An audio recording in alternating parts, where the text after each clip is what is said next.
7 voices rose together during midnight mass on Christmas Eve, 1868. Not in prayer, not in song. What came from their mouths was something else entirely. The sound moved through the small Georgia chapel like a living thing. It was layered and rhythmic, rising and falling in a way that made the candles tremble as if the air itself had turned cold. No one recognized the language. No one could even say for certain that it was a language at all. It was ancient sounding, heavy with sorrow and power, and it froze every person in their seat. The 7 speakers were former slaves, freed just 3 years earlier. They had attended church quietly for months. They sat in the back pews, never speaking unless spoken to, never drawing attention. They bowed their heads, listened to sermons, and left quickly after services ended. They were polite, invisible, until that night. What happened next would be written down by 3 men who did not agree on much of anything.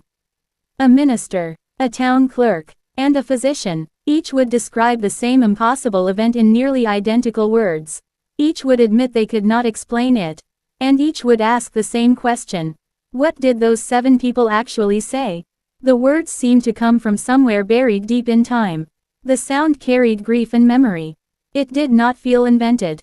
It felt remembered. When the voices stopped and silence returned to the chapel, something had shifted.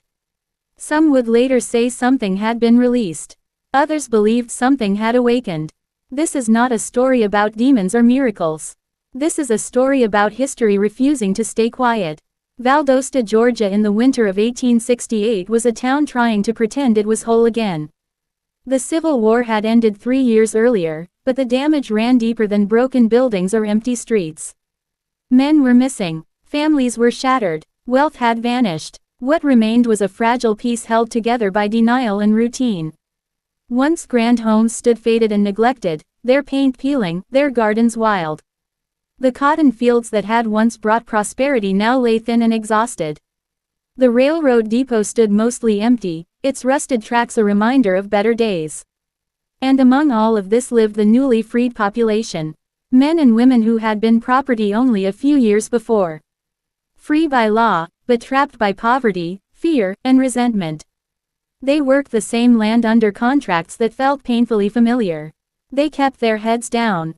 They learned quickly that freedom did not mean safety. The Freedmen's Bureau operated out of a small building near Hill Avenue. Its agent, Charles Whitfield, was a tired man from the north doing impossible work. He registered marriages, settled disputes, and tried to protect people who had no real protection. His authority was challenged daily. His presence was resented. He knew he was not welcome. Most freed people avoided drawing attention. Most avoided white institutions altogether. But 7 did not. They began attending services at First Methodist Chapel on Ashley Street. The invitation had come from Reverend Carver, a man who believed the church should heal what the war had broken. Carver was 42, thin and graying, with kind eyes shaped by things he could not forget. He had served as a chaplain during the war and had watched young men die in his arms, blue and gray alike. When he returned home, he was different. He spoke often of reconciliation, of shared suffering, of forgiveness. Not everyone appreciated his message. Inviting freed slaves to worship alongside white congregants was not popular.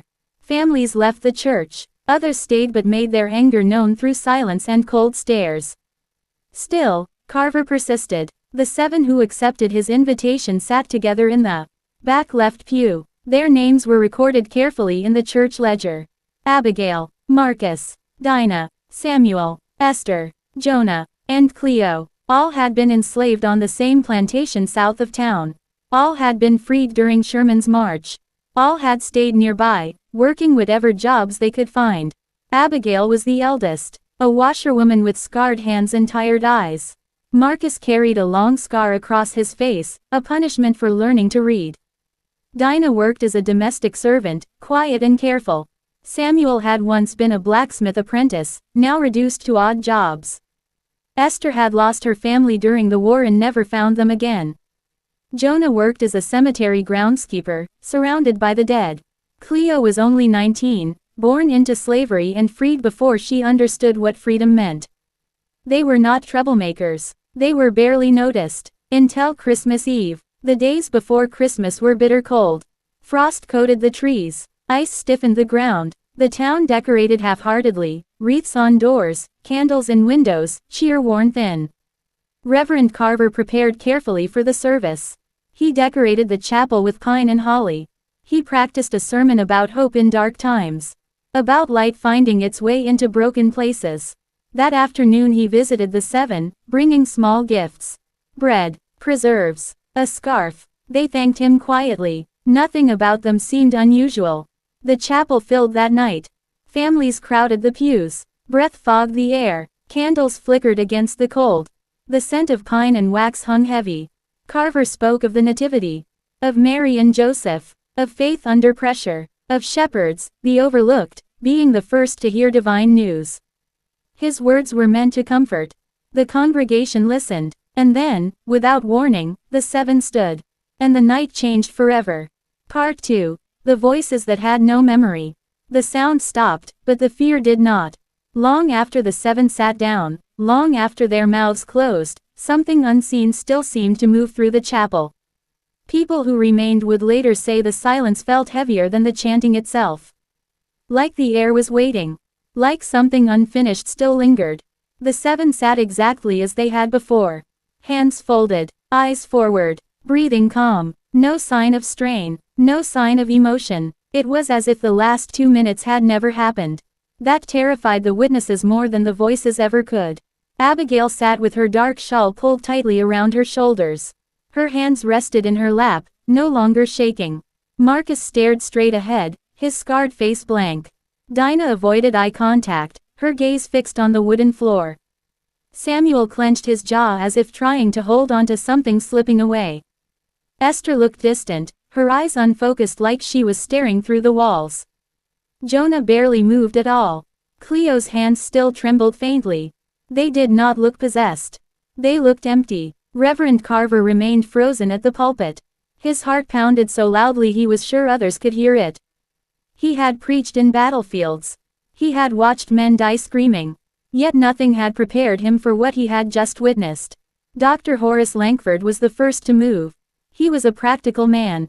Science-minded, calm. He did not believe in spirits or omens. He believed in pulse rates, respiration, and facts. And yet his hand shook slightly as he knelt beside Abigail. He checked her pulse. Normal. He examined her eyes. Normal. He asked her simple questions. She answered calmly, politely, and she remembered nothing. One by one he examined the others.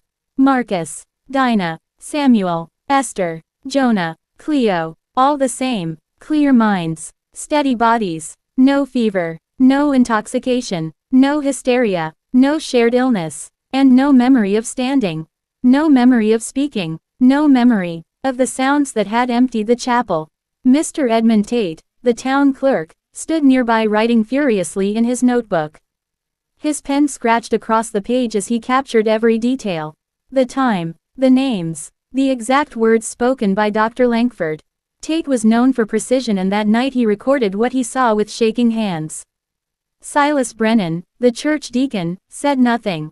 His jaw was tight, his knuckles white. A veteran of the war, he had believed himself immune to fear. Yet his eyes never left the seven. Finally Reverend Carver stepped down from the pulpit. He approached slowly, stopping a few feet away. He did not know what to say. He did not know whether to pray, to question, or to flee. Abigail looked up at him. Her eyes were calm. "Reverend," she said quietly. "Is something wrong?" The words cut deeper than any scream. Carver asked her if she felt unwell. She said no. Asked if she had heard anything strange. She said no. Asked if she had spoken. She shook her head. "No, sir. I would remember that." But others remembered. Outside the chapel, the night was alive with panic. Families rushed home, whispering prayers. Children cried. Doors were locked. Candles were blown out. By morning, Valdosta would be buzzing with rumors. By dawn, the story had already changed. Some said the seven had spoken in African tongues. Others said it was demonic language. A few claimed it was divine. A warning, a judgment, a miracle meant only for those willing to listen. By noon, the freed people of Valdosta felt the shift. Whispers followed them in the streets. Work offers disappeared. Doors closed. Eyes burned with suspicion. Fear moved faster than truth ever could. That same morning, Mr. Tate delivered copies of his notes to the mayor and to the sheriff. Dr. Langford wrote a formal report detailing his medical findings. Reverend Carver recorded his account in the church ledger, his handwriting unsteady. 3 men, 3 records, all nearly identical. That afternoon, Silas Brennan demanded action. He insisted the 7 be questioned separately. He claimed mass hysteria was impossible. That coordinated deception was more likely. He demanded punishment or removal. Reverend Carver refused. They have done nothing wrong, he said. They were as frightened as anyone. That night, the 7 were visited in their homes. Not by authorities, by neighbors, by former masters, by men who remembered the old order and feared the new one. Questions were asked, accusations whispered, threats implied. What did you say? Who taught you those words? What were you trying to do? Each of the 7 gave the same answer. We do not know. That answer made things worse. Within days, the chapel was divided. Some members refused to return. Others demanded segregation. A few whispered that the 7 should be expelled from town for everyone's safety. Reverend Carver preached again the following Sunday. He spoke of fear, of how the unknown reveals who we truly are.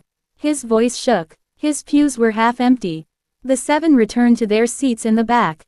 They did not speak, but something else had begun. In the nights that followed, Abigail woke screaming from dreams she could not explain. Marcus found his hands trembling when he tried to read. Dinah began humming melodies she did not recognize. Samuel dreamed of fire and chains. Esther heard voices calling her name. Jonah felt watched in the cemetery. Cleo woke with strange words on her lips that vanished by morning. None of them could explain it. But the town watched them closely now. And whatever had spoken through them on Christmas Eve had not finished remembering. Part 3. The silence was worse than the voices. The chanting ended that night, but the silence that followed was far more dangerous. Dr. Horace Langford moved carefully from Marcus to Dinah, then to each of the others, repeating the same questions, performing the same examinations. He checked pulses. He measured breathing. He examined their eyes beneath the flickering candlelight. Everything was normal, too normal. None of them showed signs of illness. None were intoxicated. None appeared confused beyond simple fear. And none of them remembered standing. None of them remembered speaking. None of them remembered anything after Reverend Carver began his sermon about the birth of Christ. That fact unsettled Langford deeply. Loss of memory usually came with distress, with shock, with trauma, but the 7 were calm, quiet, polite. It was as if the moment had been erased. Edmund Tate never stopped writing. His notebook filled with tight lines of ink as he tried to trap what he had heard before it slipped away. He wrote phonetic versions of the sounds. He marked repetition, timing, rhythm. He circled syllables that returned again and again. This was not nonsense. Silas Brennan stood by the chapel door, arms crossed, jaw tight. He had watched men break during the war. He had watched others lose their minds slowly, piece by piece. He believed he understood fear. But this was something else. This had order. Reverend Carver finally found his voice. He stepped down from the pulpit, his legs unsteady, and approached the 7. "Are you all right?" he asked gently. "Do any of you feel sick?" They shook their heads. Abigail spoke quietly, her eyes full of uncertainty. "We are sorry, Reverend. We do not know what happened. We did not mean to cause trouble." "You did not cause anything," Carver said. The words sounded weak even to him. They gathered their coats and scarves and moved toward the door. Their movements were slow and careful, like people walking through unfamiliar bodies. When they stepped into the cold night, not a single person followed them. The 4 men left behind stood in silence. Finally Langford spoke. "I have never seen anything like that." "Nor have I," Tate replied without looking up. "Whatever it was not random." Brennan turned sharply. "You think they planned it?" "I do not know," Tate said. "But what I heard had structure." Reverend Carver sank into a pew and pressed his hands to his face. "What are we going to tell people?" No one answered. By morning the town had already decided for itself. Stories spread through Valdosta like fire through dry brush. Each retelling added something new. Each whisper sharpened the fear. Some said the seven spoke with the voice of the devil. Others claimed they were vessels for the dead. A few whispered it was punishment for slavery and war. Mrs. Adelaide Hutchins swore their eyes turned white. Jeremiah Cole claimed he heard drums beating beneath the chapel floor. Harriet Dawson admitted she felt a presence so heavy it made her heart race. By Christmas afternoon, the truth no longer mattered. 2 days later, Reverend Carver stood before a packed courthouse and tried to restore reason. "What we witnessed was unusual," he said. "But I do not believe it was evil. I believe it was grief. Trauma. Something we do not yet understand." The crowd did not want understanding. Thomas Ridley shouted that the seven should be removed. Beatrice Harmon demanded spiritual examinations. Nathaniel Cross called for quarantine. Fear had found permission. Dr. Langford spoke next. He explained his findings. No illness. No deception. No control over the event. He called it hysteria. Even as he said the word, doubt showed in his eyes. Hysteria was chaotic, individual. What he saw was unified.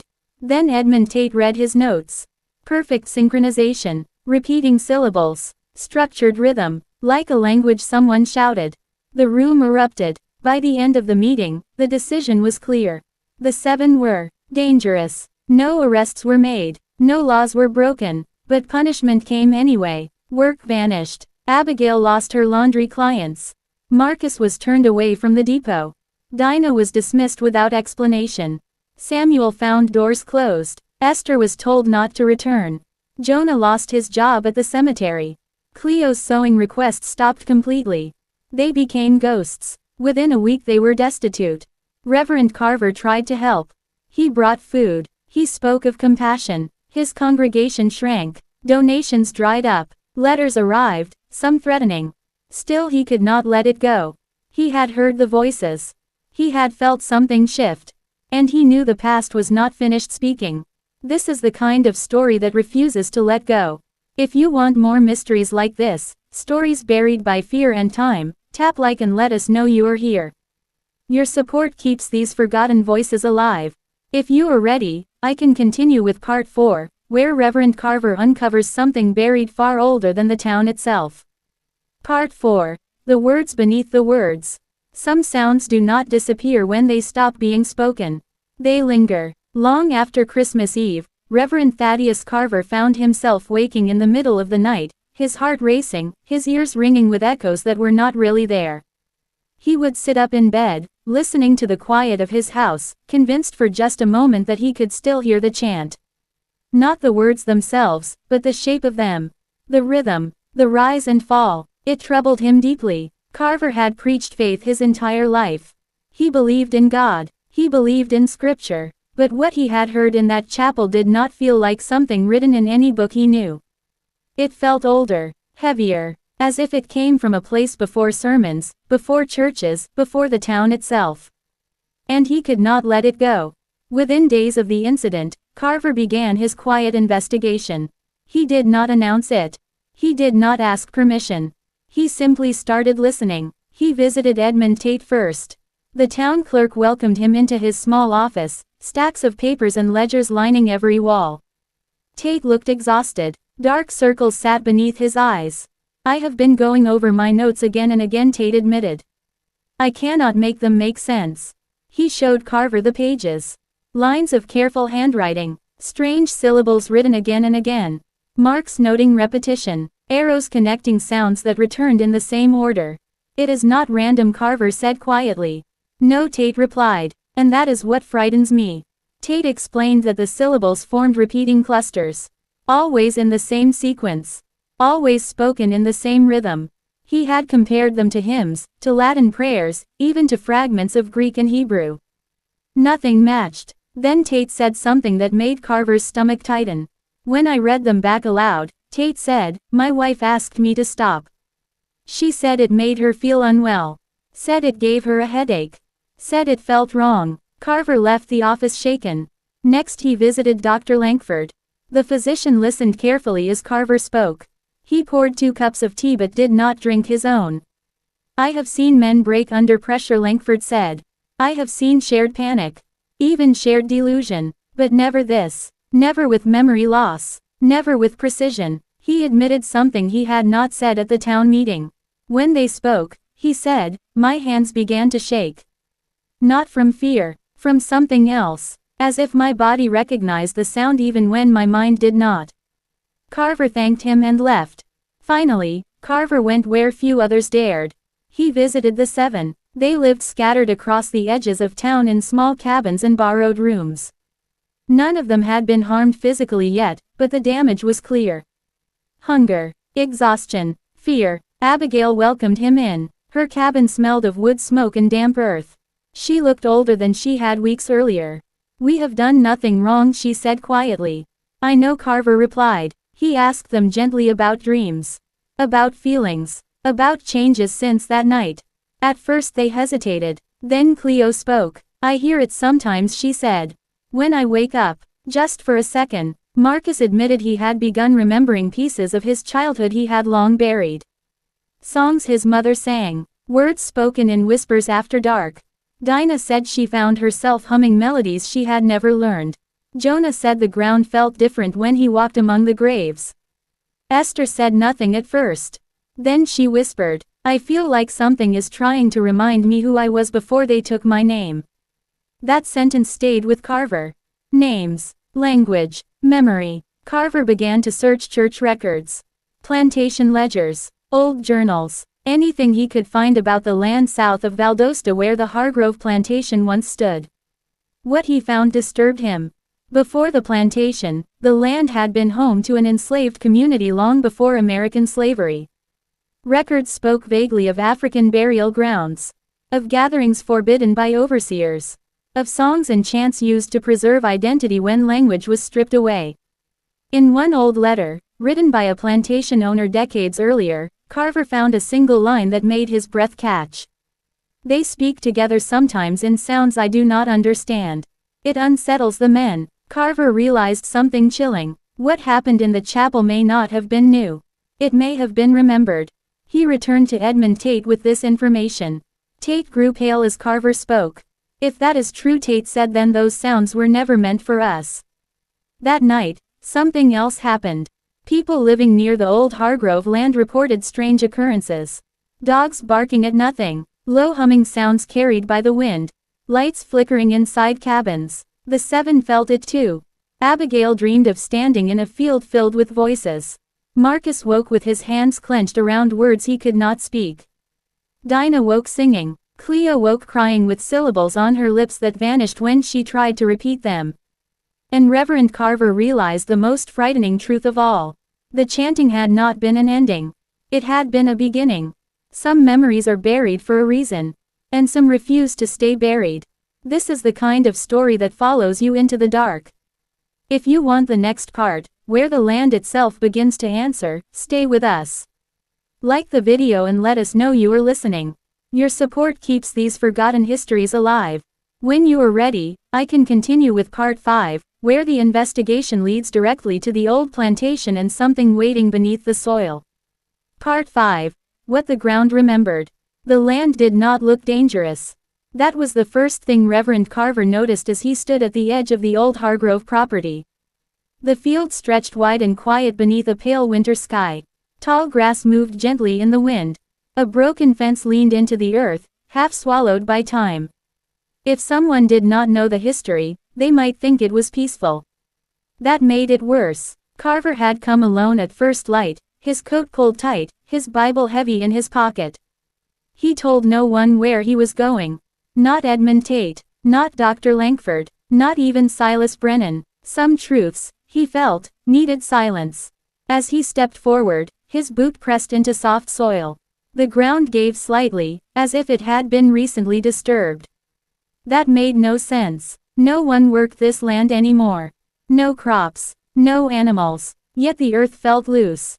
Carver paused. For a brief moment, he thought he heard something beneath the wind.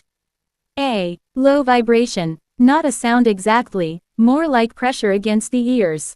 It reminded him of standing too close to church bells just before they rang. He shook the thought away and continued. Near the center of the field stood the remains of a large oak tree. Its trunk had split years ago, leaving a hollow space dark and deep. Local stories said slaves once gathered there at night when overseers slept. Carver knelt beside the tree. The smell reached him first. Damp soil mixed with something old and bitter. He placed his hand against the ground and felt a strange warmth, faint but unmistakable. His breath caught. The earth should have been cold. He stood quickly, heart pounding, and backed away. That was when he saw the markings. They were faint, nearly invisible, carved into stones half buried in the dirt. Symbols worn smooth by decades of rain and neglect. They did not look like letters he recognized, yet something about them felt intentional. Language. Carver crouched again, brushing dirt aside with shaking fingers. The more he uncovered, the more symbols appeared. A pattern, a circle, shapes that repeated. It reminded him of Edmund Tate's notes. The rhythm, the structure. Carver stumbled backward and fell into the grass. This land had been used. Not for farming, for remembering. By nightfall, others had noticed strange things. Silas Brennan was the first to feel it. While walking past the edge of town, his horse refused to move forward. It snorted and reared, eyes wide, as if it sensed something unseen. Brennan felt a sudden pressure in his chest, like grief that was not his own. He turned back without knowing why. Edmund Tate sat at his desk that evening when the humming began. Soft at first, then clearer. It came from nowhere and everywhere at once. He pressed his hands over his ears, but the sound remained. When it stopped, he realized his notebook was open. A new symbol had been drawn on the page. He did not remember writing it. Dr. Langford experienced something worse. As he prepared his instruments, his reflection in the mirror seemed slow to move. Just for a second, long enough to make his blood run cold. When he looked again, everything was normal. But his hands were shaking. Across town, the seven gathered without planning to. Abigail felt the pull first. A heaviness behind her eyes. A sense of being called. She stepped outside and saw Marcus standing at the road, his face pale. Dinah joined them moments later, then Jonah, Cleo, Esther, and Samuel. None of them spoke. They simply knew. They walked together toward the old Hargrove land. As they crossed the field, the humming grew stronger. Not loud, but clear. The air felt thick, charged, as if a storm were about to break without clouds. They reached the oak tree and stopped. The ground beneath their feet trembled. Not violently, gently, like breathing. Abigail dropped to her knees. Tears streamed down her face, though she did not understand why. Images filled her mind, hands clasped in the dark. Voices raised in unity, fear and hope tangled together. Marcus spoke first, his voice low and steady. This is where they stood. Dinah whispered, this is where they kept their names. The others began to feel it too. Memories that were not theirs yet felt deeply personal. Songs passed down without words. Stories told through sound and movement when language was forbidden. Unity forged through rhythm. The chanting rose from them naturally. Not possession, permission. Miles away, Reverend Carver felt it. He was on his knees in his study, praying harder than he ever had before. The walls seemed to vibrate. His heart pounded with a truth he could no longer deny. This was not evil. This was survival. The land had remembered what people tried to erase. And now it was speaking again. As the seven chanted, the symbols beneath the soil glowed faintly. Not with light, but with clarity. The past pressing up against the present, refusing silence. Then, suddenly, it stopped. The air went still. The seven collapsed, exhausted but calm. They had awakened something. And the town of Valdosta was about to learn what happens when buried history demands to be heard. Some stories sleep beneath the ground. Until someone listens. If this story has you holding your breath, stay with us. Like the video and be here for the next chapter, where the town turns against the truth and fear takes control. When you are ready, I can continue with part 6, where the discovery spreads and Valdosta begins to fracture under the weight of what it can no longer ignore. Part 6. When the town turned. The first stone shattered a window before sunrise. No one saw who threw it. By the time Abigail rushed outside, the street was empty. Glass crunched beneath her bare feet as cold air rushed into the cabin. The message lay among the shards. A single word scratched into the stone. Leave. By noon, everyone had heard. Fear no longer whispered in Valdosta. It shouted. People claimed the ground near the old Hargrove land was cursed. Farmers said their animals refused to drink from nearby streams. Children woke screaming from dreams of drums and voices. One man swore he saw figures standing in the field at night, unmoving, watching the town. The 7 did not speak of what they felt. They barely understood it themselves. Since that night, something had changed inside them. Not possession, not madness, awareness. They felt connected to something older than the town, older than the church, older than the war scars still etched into the land. And the town felt it too. Reverend Carver stood before his congregation that Sunday and saw fear staring back at him. The pews were half empty. Those who came sat stiff and silent. He spoke carefully. "What is happening among us is not the work of darkness," he said. "It is the echo of suffering long ignored. We cannot answer fear with cruelty." A man stood and shouted that Carver had lost his faith. Another accused him of protecting demons. A woman burst into tears, begging him to make it stop. Carver realized then that reason had no place here anymore. That afternoon, a notice appeared on the courthouse door. For the safety of Valdosta, all gatherings of the 7 are forbidden. Unsigned, unofficial, enforced anyway. Marcus was turned away when he tried to enter the general store. The shopkeeper would not meet his eyes. Dinah was chased from the well by women who once shared bread with her. Jonah was warned not to walk near the school. They were being erased while still alive. Edmund Tate watched it happen from his office window. He had spent the night studying his notes again. He had matched the symbols Carver described with markings found in old plantation records, sketches dismissed as decoration. They were not decoration. They were memory. Language built from rhythm when words were forbidden. A way to hold identity when names were taken. The chanting was not summoning something. It was remembering. Tate knew this truth would destroy him if spoken aloud. So he did what he could. He hid his notes. Dr. Langford faced his own reckoning. A young boy was brought to him shaking and pale. The child claimed he heard singing under his bed. Langford found nothing physically wrong. Yet as he listened, he felt the same vibration he had felt in the chapel. The ground remembers. That thought terrified him more than any ghost. By evening, a group gathered outside the 7's cabins. Men with lanterns, faces hard with fear disguised as righteousness. Someone shouted that the town needed to cleanse itself. Abigail stepped outside before anyone else could. "We did nothing wrong," she said. A man spat at her feet. "You opened something." The lanterns flickered. For a moment, the earth answered. A low hum rolled beneath the ground. The men froze. Lanterns shook. Some dropped to their knees without knowing why. The sound carried grief, not rage. Pain, not threat. The group scattered in terror. But fear does not retreat. It waits. That night, the 7 gathered in silence. They sat close together, feeling the pull beneath their feet.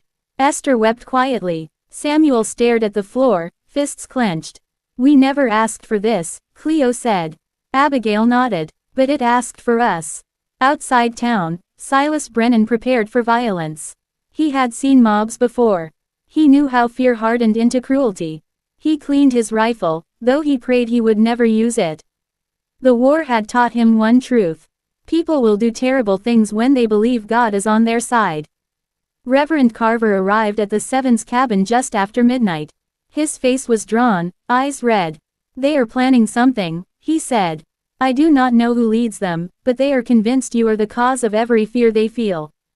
Abigail met his gaze. "What do we do?" Carver had no answer. The ground began to hum again. Stronger this time. The air grew heavy. Symbols beneath the soil pulsed with memory. The 7 felt the weight of thousands who had stood before them, voiceless yet unbroken. They understood then. This was not about Valdosta. This was about being seen. Being remembered. The town would not forgive them for that. By dawn, the line had been crossed. And whatever rose next would not be buried again. Some truths survive chains and fire and silence. And when they rise, they change everything. If this chapter made your heart race, stay with us.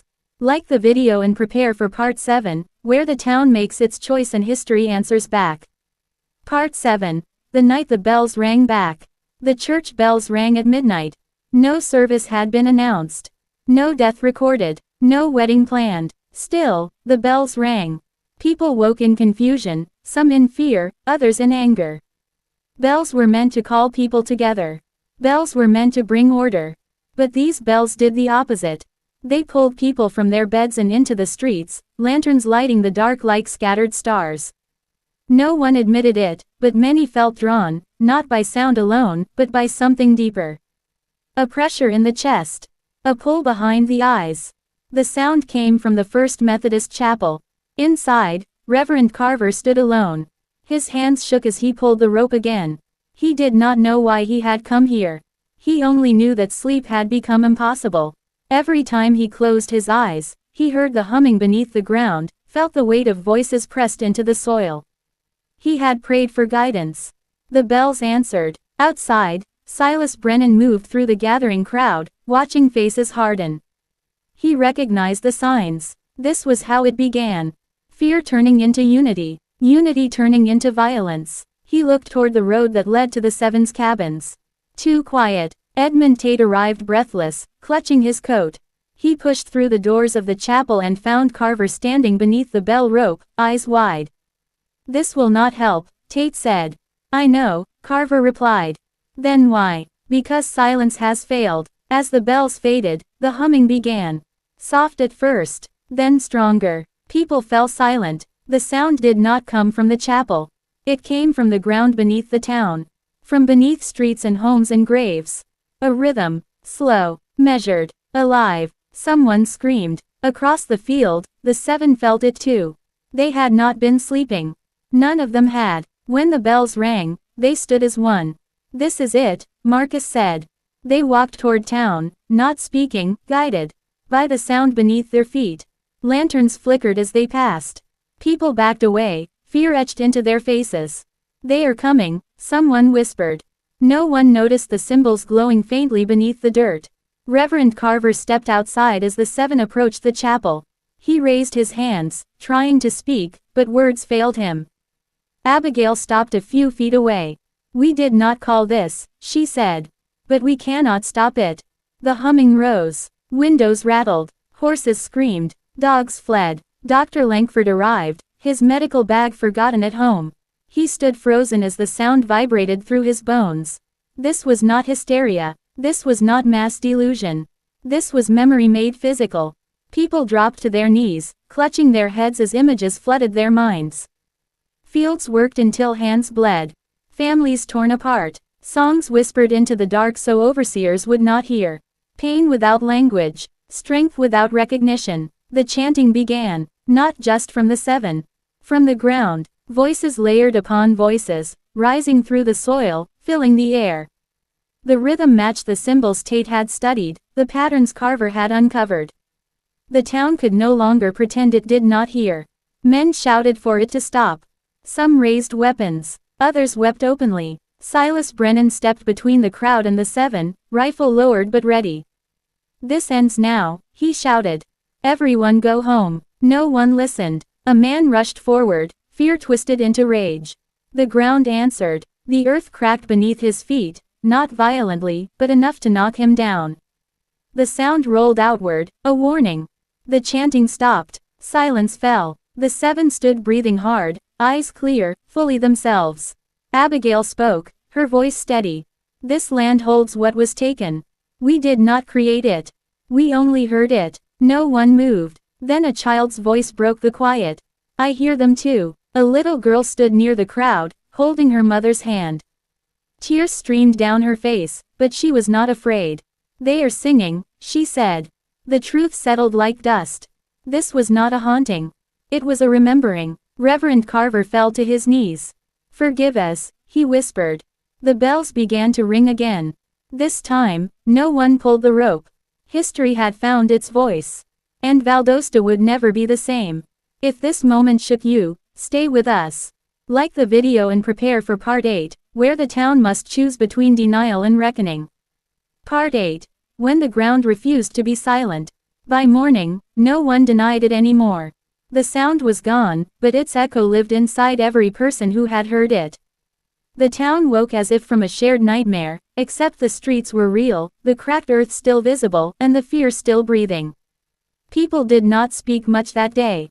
Doors opened slowly. Windows stayed shut. Faces looked older. The 7 did not hide. They stayed where they were, gathered near Abigail's cabin, sitting quietly, as if waiting for judgment. None of them felt relief. What had come through the ground had taken something from them as well. Sleep would not return. Reverend Carver stood in his church, staring at the pulpit.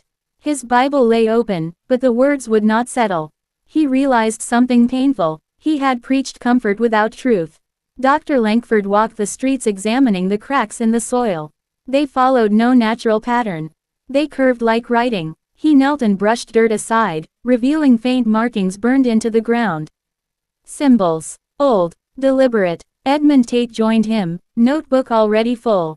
He had not slept at all. He had spent the night comparing patterns from his notes with the shapes now etched into the earth. It matches, he said quietly. The rhythm. The spacing. This town was built on something that never finished speaking. Silas Brennan stood watch. Nearby, rifle resting against his shoulder. He had been ordered by no one. He simply knew violence was close. When fear loses its hiding place, it looks for someone to blame. That afternoon, the mayor called another meeting. This time, the courthouse could not hold everyone. People filled the yard outside, standing shoulder to shoulder. The mood was not rage like before. It was dread. The mayor spoke first, his voice tight. What happened last night cannot be explained by normal means. But we must decide how to move forward. A man shouted, "We tear the chapel down." Another voice, "We drive them out now before it gets worse." A woman cried openly, "My husband heard voices calling his name. Voices of men long dead." All eyes turned toward the 7, who stood together near the edge of the crowd. Abigail stepped forward. "We did not bring this. But we carry it." The crowd murmured. Marcus spoke next. "This land remembers things people tried to forget." A stone flew from somewhere in the crowd and struck the dirt at their feet. Fear cracked. Silas Brennan stepped forward instantly. Enough. But it was already too late. A group of men pushed forward, shouting that the 7 were cursed. That their presence invited evil. That the town would never know peace while they remained. Reverend Carver raised his voice. "If you drive them out, you will only prove the truth you fear." That stopped them, not because they agreed, because the ground answered again. A low hum rose beneath their feet. Not loud, not violent, firm. The crowd fell silent. Children clutched their parents. Grown men trembled. The sound shaped itself into words this time. Not spoken aloud, felt. Remember. The humming faded. No one spoke for a long moment. Then Miss Harriet Dawson stepped forward. Her hands shook. "I felt them too," she said. "I felt the lives this town stood on. We were taught history with clean edges. Last night those edges broke." Mrs. Hutchins sobbed. "I lied," she whispered. "I made it worse because I was afraid." The shift was slow, painful, but real. Not everyone softened, but no one dared attack again. That night, Edmund Tate made a decision. He began writing everything, not just notes, names, stories, deeds recorded and unrecorded. He visited elders from the freed families. He listened. What he heard matched the rhythm. Songs sung to survive, messages hidden in prayer, warnings passed down in whispers. The language was never lost. It was buried. Dr. Langford examined old records and burial maps. Graves without markers. Children listed as property. Numbers where names should have been. Reverend Carver opened the church doors. Not for preaching, for listening. He invited the 7 to speak, not of the event, but of their lives. The first night only a handful came. They left changed. The second night more arrived. Silas Brennan stood guard outside, not against the 7, but for them. The ground did not hum again. It did not need to. The town had finally begun to hear. But history does not release its grip easily. Beyond Valdosta, rumors spread. Newspapers caught wind. Outsiders came, some curious, some hostile. And somewhere beneath the soil, something waited. Not for vengeance, for acknowledgement. Part 9 will reveal the price of truth, and who will try to silence it forever. Stay with us. Part 9. The price of silence. The night the whispers began, the town knew it had crossed a line it could never undo. It started quietly, at first, just a murmur on the wind, barely more than the rustling of dry leaves. But soon the voices grew louder, carrying through empty streets and shadowed homes. The Seven's secret was no longer safe, and the land itself demanded reckoning. Reverend Carver sat in his study, the faint glow of a candle casting flickering shadows across the room. He listened to the whispers just beyond his window. They called names, spoke in that strange, ancient tongue he had come to fear and respect. He knew the town's past was waking, old wounds, old sins, and it was calling for justice. Dr. Langford paced the hospital corridors. His calm, scientific mind struggled to hold on to reason. Patients arrived with strange symptoms, cold sweats, trembling, voices in their heads. Some whispered the same words the Seven had spoken. It was no longer confined to the chapel. The fear was spreading. Edmund Tate's notes had become a manuscript. Every symbol, every chant, every name he uncovered added to a story that demanded to be told. But telling it might come at a terrible cost. The town was divided. Some believed the Seven were victims caught in something beyond their control. Others believed they were the cause of the growing darkness. Rumors of curses and possessions fueled nightly fireside talks, spreading suspicion like poison. One cold evening, a group gathered near the chapel ruins. They spoke in hushed tones, fearful but resolute. They believed the only way to save the town was to silence the Seven forever. To break the curse. Abigail stood with the others, knowing this was the moment history had led to. They were not innocent bystanders. They were the living link to a painful past that refused to die quietly. The night the hunters came, the wind howled like a warning. Silas Brennan, who had once been a soldier hardened by war, found himself protecting the Seven again. But this was no battle of rifles and orders. This was a fight against fear itself. Torches lit the darkness as angry voices surged toward Abigail's cabin. The hunters wanted an end, swift and final. But the Seven did not flee. Instead, they chanted once more. Their voices rose, ancient and commanding, weaving a tapestry of sound that shook the earth beneath their feet. The language of the forgotten pressed against the night like a warning. The hunters faltered. The ground cracked open again, and from the fissures came a cold, heavy presence that silenced anger. The earth itself seemed to breathe, as if alive with memories too deep for words. The hunters retreated, but not without loss. One man disappeared into the shadows, his scream swallowed by the cold air. No one found him again. In the days that followed, the town faced its worst nightmare. More voices joined the whispers. Strange shapes were seen at the edge of fields. The air grew thick with something unseen, pressing against the skin, seeping into dreams. Reverend Carver realized the truth he had long avoided. This was not just about the Seven. It was about all of them. The town's silence, its denial, had awakened something that demanded payment. He visited each of the Seven, offering not just prayers but promises. They were not alone. Dr. Langford worked tirelessly, trying to find a cure for the sickness spreading through minds and bodies. But science could not explain what the land was taking back. Edmund Tate gathered the townsfolk in the courthouse. He read from his manuscript, telling the real story, the pain, the injustice, the voices buried beneath generations of silence. Some listened. Many did not. The truth was too heavy. That night, the chapel bell tolled on its own, echoing through empty streets. It was a call, a reckoning. The land wanted its story told. The Seven were its mouthpiece. The price of silence had come due. In Part 10, we will see who survives the reckoning, who falls to the past, and what lies beyond the shadows waiting to claim them all. If you want to follow this story to the end, hit like and subscribe. Your support keeps history alive and the mysteries unfolding. Part 10. The Reckoning. The night had fallen heavier than anyone remembered. Darkness wrapped around the town like a thick, suffocating blanket. The air was cold but still, as if the world itself was holding its breath. This was the night the past would demand its final toll. Reverend Carver stood at the edge of the chapel ruins, the place where it all began.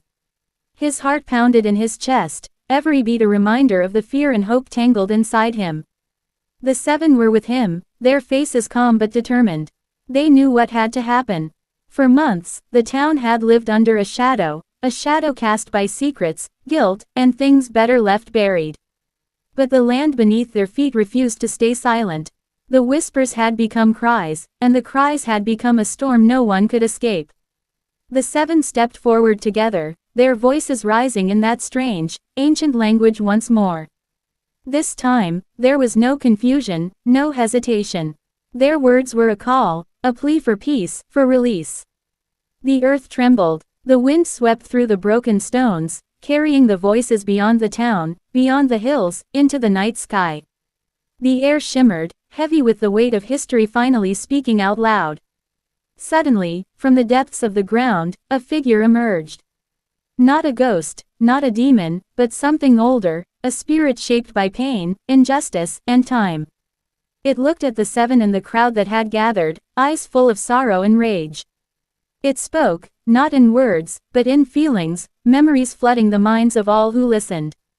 Stories of suffering, of broken promises, of lives torn apart. The town's history, laid bare in a moment no one could deny. Some fell to their knees, overwhelmed by the truth. Others stood frozen, haunted by their own silence and complicity. Reverend Carver raised his voice, steady and strong. This is our reckoning, not punishment, but chance. To heal, to forgive, to remember. The seven finished their chant, their faces shining with tears and resolve. The spirit nodded and slowly faded, leaving behind a calm that had not touched the town for generations. The townspeople looked at one another, unsure but changed. Fear was replaced with something new, a shared responsibility to face the past honestly. Abigail, Marcus, Dinah, Samuel, Esther, Jonah, and Cleo were no longer outcasts. They were survivors, bearers of a truth that could no longer be ignored. In the weeks that followed, the town began to change. Walls that had divided started to crumble. Conversations once avoided became the first steps toward understanding. The chapel was rebuilt, not just as a place of worship but as a memorial, a reminder of what had been lost and what could be found. Reverend Carver continued to lead, his faith deepened by the journey.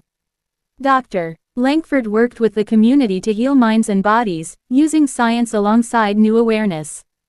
Edmund Tate's manuscript was published, a testament to the power of truth and the dangers of silence.